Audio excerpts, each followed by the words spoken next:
ओम नमः शिवाय। और मेरे YouTube सभी चैनल देखने वाले को मेरा प्यार भरा नमस्कार।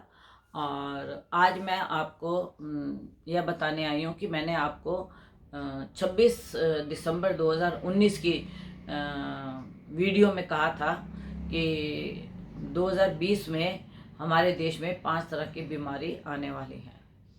तो आपने देखा कोरोना भी आई और एक बच्चों की बीमारी आई थी जिससे बच्चों की हड्डियां टेढ़ी हो रही थी। और यह बीमारी मतलब 10-11 साल तक के बच्चों की थी। उनके हाथ पाँव में सूजन आती थी और सूजन आके और उनको पैरालाइज हो जाता था, यहाँ मतलब वह दुनिया से अलविदा हो जाते थे। अभी कल के टीवी न्यूज़ चैनल में आपने खुद सुना होगा कि बॉम्बे के हॉस्पिटल के डॉक्टरों ने यह बीमारी डिक्लेयर की है। कलावा या कलावा करके कोई ऐसी बीमारी डिक्लेयर की है जिससे एक तो बीपी हाई होता है, बदन में खुजली होती है और आंखें लाल हो जाती हैं और उसका इफ़ेक्ट हमारे ब्रेन पे पड़ता है। तो यह भी एक बीमारी निकली है क्योंकि उन्होंने काफ़ी टेस्ट किए थे कि ना बुखार है, ना कोरोना निकल रहा है, ना निमोनिया निकल रहा है। तो ये क्या है, जब ब्लड सैंपल लेके उन्होंने उसको किया तब उनको इस बीमारी के बारे में समझ आई और उन्होंने बोला कि अभी हमारे हमारे हॉस्पिटल में 8-10 ही मरीज ऐसे पाए गए हैं। तो देखिए, अगर हम अपने आप को मतलब सिक्योर करना चाहते हैं तो हमारे को पहले मास्क लगाना है और 2 हाथ की दूरी पे रहना है और जितनी ज़रूरत हो उतना ही घर से बाहर निकले। और मेरा आप सबसे यही निवेदन है क्योंकि 2 बीमारियां अभी ऐसी हो रहे हैं जो कि मतलब ऐसी अनुभव होती है कि रक्त और पानी से संबंधित होंगी। यह मैं किसी ग्रह के मतलब ग्रह के बारे में नहीं बता रही। यह मैं सिर्फ आपको एक कोई अदृश्य शक्तियों का जो अवलोकन होता है, इंट्यूशन होती है, उसके बारे में मैं आपको बता रही हूँ कि ऐसा अवलोकन हुआ था मुझे। और 2020 की मार्च के जो 25 तारीख को नवरात्रे आए थे, तो आपने देखा था नवरात्रे भी हमारे पंचकों में शुरू हुए थे। तो ये साल हमारा पंचकों का आपको सबको मालूम है कैसा गया। कितने हमारे मित्र, कितने हमारे घर के संबंधी, कितने हमारे मिलने वाले हमें छोड़ कर गए और कितने हमसे दूर हुए और कितने हमारे से विदा लेके गए। मित्र भी गए, शत्रु भी गए। ये नहीं कि सारे हमारे मित्र ही गए, कोई किससे शत्रुता रखता था उसके भी गए। तो मैं आप सब लोगों को एक यह निवेदन करना चाहती हूँ कि आप जितना भी मास्क लगाएंगे और 2 हाथ की दूरी का आप डिस्टेंस मेंटेन करेंगे तो आपको कोरोना से डरने की या किसी भी बीमारी से डरने की ज़रूरत नहीं है। अब सरकार ने अंत में आके 2000 पे जुर्माना कर दिया।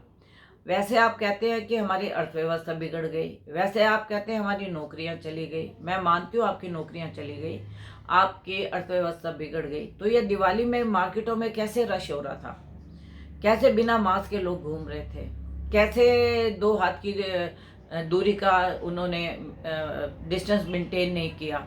तो उसके बाद आप देखते जाइए कि कितनी आपको ये बीमारियां बढ़ती जा रही हैं। अभी जो अक्टूबर के नवरात्रे आए थे उसमें भी आपने देखा कि माँ की सवारी भैंसे पे जा रही थी। तो भैंसा किसकी सवारी है? यम की। तो यम क्या है? मृत्यु। तो अब आप खुद ही इस चीज़ का अनुभव कर लीजिए कि मैंने आपको अपनी वीडियो में बताया भी था कि माँ की सवारी घोड़ा आ रही है और यम पे जा रही है। तो घोड़ा तो युद्ध का कारक होता है और भैंसा यम का होता है, यम की सवारी होती है। तो अब आप देखिए कि कितनी लोगों की डेथें हो रही हैं। तो अगर आप अपने किसी भी मित्र को या अपने किसी भी घर के लोगों को प्यार करते हैं या आप किसी देश के साथ प्रेम करते हैं तो मैं ये आपको बोलूँगी कि आप कोई भी ऐसा कार्य ना करें। अब 20 तारीख को जो है बृहस्पति हमारा चेंज हुआ है और यह आया है हमारा मकर राशि में। अगर काल पुरुष की पत्री से आप देखें तो काल पुरुष की पत्री से 10वां घर शनि का है। तो शनि अपने घर में आया है 10वें घर में। और अगर आप किसी की जन्म कुंडली से भी देखते हैं तो मकर राशि में शनि का प्रवेश और अब जो है बृहस्पति भी उसमें आ गए हैं और दोनों उत्तराषाढ़ा नक्षत्र में है, सूर्य के नक्षत्र में है। तो मेरा आपसे सिर्फ इतना ही निवेदन है कि शनि और बृहस्पति, आप देखिए काल पुरुष की पत्री से 12वां घर बृहस्पति का आता है और 12वां घर हॉस्पिटलाइज का होता है। तो अब आप देखिए कि जो 12वें घर का स्वामी है वह शनि के साथ 10वें स्थान में आ गया है। तो मतलब लोग काफ़ी जा रहे हैं हॉस्पिटल में और ये बीमारी भी बढ़ रही है और हॉस्पिटल में लोगों के पैसे भी खर्च हो रहे हैं। तो अगर आप अपने को सेव करना चाहते हैं तो मैं आप सब लोगों से एक ही निवेदन करूंगी कि आप देखिए मास्क का प्रयोग कीजिए, उसके साथ में आप 2 हाथ की डिस्टेंस मेंटेन कीजिए। ज़रूरत हो तो आप घर से बाहर निकलिए, ज़रूरत ना हो तो ना निकलिए। दूसरी बात ये देखिए, जो बृहस्पति शनि की राशि में आया है, तो शनि तो पहले से ही पावरफुल है और उसके बाद बृहस्पति भी उसकी राशि में आ गया है। तो अब बृहस्पति का उसके घर में आने से यह जो प्रॉब्लम हेल्थ की है और विद्या की है, यह काफ़ी बढ़ गई है। लोगों के जितने भी पेरेंट्स हैं उनको अपने बच्चों की एजुकेशन के बारे में बहुत चिंता होगी। जिन बच्चों ने बाहर एजुकेशन के लिए जाना था उसके लिए उनको चिंता हो गई। और जो ये बृहस्पति 12वें घर का मालिक हो के आप भाग्य का भी मालिक है और 12वें घर का भी मालिक है, तो यह नीच में हो गया। तो लोगों के भाग्य में और हॉस्पिटलाइज में ज़्यादा पैसा खर्च होगा। और मैं आपको यह 24 मार्च को बोल चुकी थी कि यह साल हमारा राहु का है और यह पूरा साल जब तक हमारी अगली संवत 2021 में नहीं आती तब तक के लिए हमें सबको सावधान रह के करना पड़ेगा।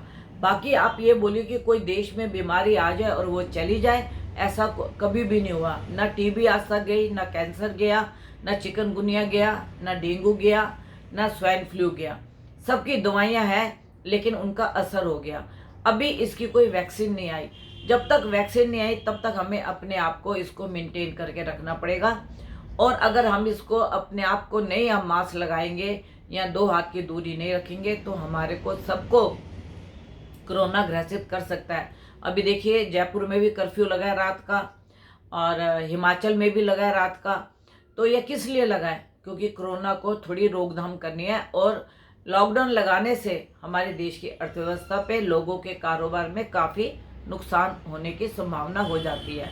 इसीलिए सरकार ने लॉकडाउन ना लगा के रात के कर्फ्यू लगा दिए और जहाँ जहाँ पे कोरोना का ज़्यादा कहर है वहाँ वहाँ पे उन्होंने यह कदम उठाए हैं।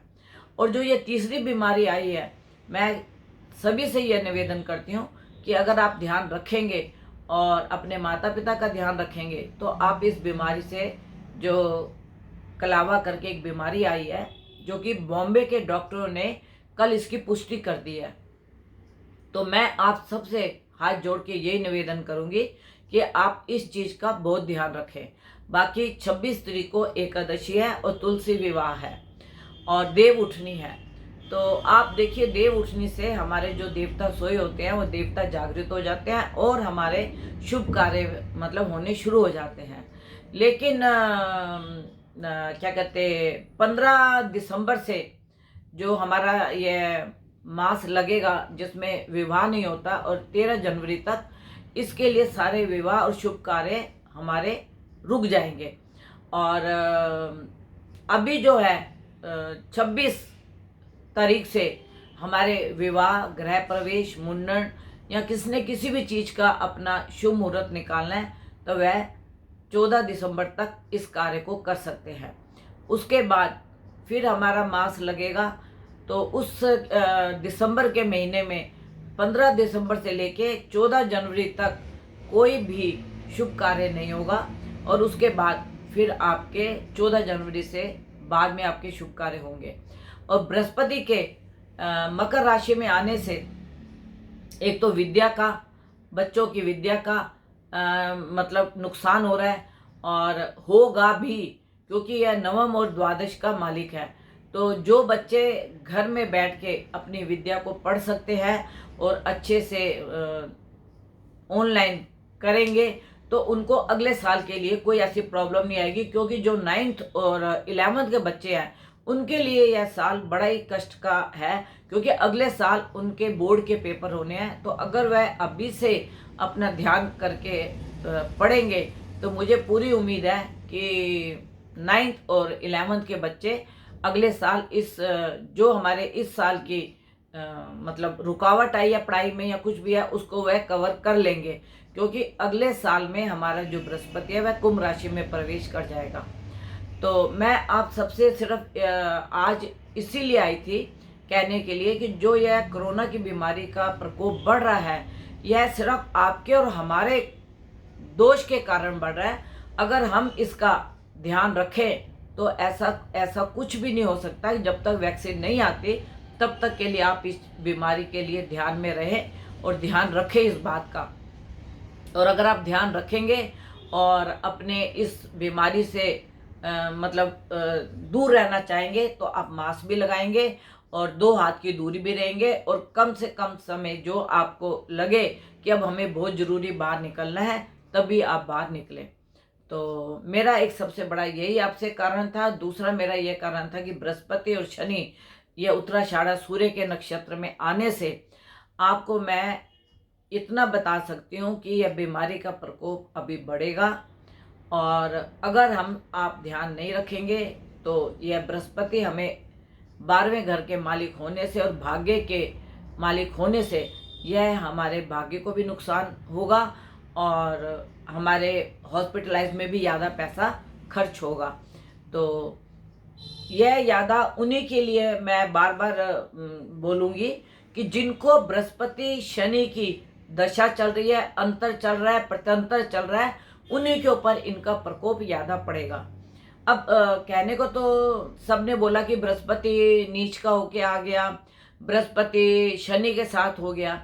अगर आपको दशा और इसकी अंतर और प्रत्यंतर नहीं चल रहा तो आपको शनि और बृहस्पति से डरने की ज़रूरत नहीं है, क्योंकि आप अपने आचार्य को इसकी पत्री दिखाएं और आपको पता लगेगा।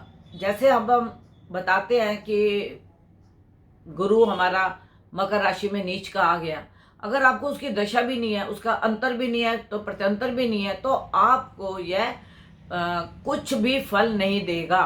और दूसरा, बृहस्पति मार्गी है। अगर बृहस्पति जिनका जन्म का मार्गी है उनको दशा चल रही है या अंतर प्रत्यंतर चल रहा है तो उसके ऊपर इसका इफेक्ट आ सकता है। और अगर आपका जन्म का बृहस्पति वक्री है तो यह भी आपको कोई ऐसा नुकसान नहीं पहुंचाएगा।